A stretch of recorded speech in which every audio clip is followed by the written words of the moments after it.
तर परिणय फुकेंनी नकारात्मक उत्तरं देणं टाळावं, नरेंद्र भोंडेकरांनी हे म्हटलंय। अशाच उलटसुलट चर्चांमुळे नाना पटोले सोडून गेले।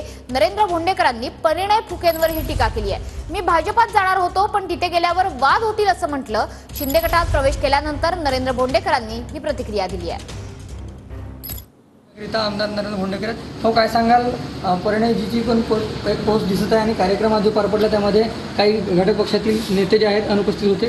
परिणयजीने हे असं निगेटिव्ह नकारात्मक विरोधासारखे उत्तर देऊन मला असं वाटतं की पुन्हा त्यांनी थोडंसं आत्मपरीक्षण करायला पाहिजे की असाच उलटसुलटमुळे नाना पटोले सोडून गेले, चरण वाघमारे सोडून गेलेत, मी सुद्धा बीजेपीमध्ये जाणार होतो, पण माझ्या मनामध्ये सुद्धा हीच अडचण होती की तिथे गेल्यानंतर वाद निर्माण होईल, म्हणून मी माझ्या स्वघरी जुन्या शिवसेनेमध्येच मी जाण्याचं पसंत केलं, कारण वाद नको म्हणून। आणि हे अशाचमुळे जर त्यांचं चालत राहिलं तर जे उरलेली बीजेपी आहे ती सुद्धा राहणार नाही। माझा प्रेमाचा सल्ला आहे की त्यांनी वक्तव्य करत असताना थोडंसं तारतम्य ठेवायला पाहिजे आणि आपल्या वक्तव्यामुळे वरिष्ठ नेते अडचणमध्ये येऊ नये एवढी त्यांनी दखल घ्यायला पाहिजे।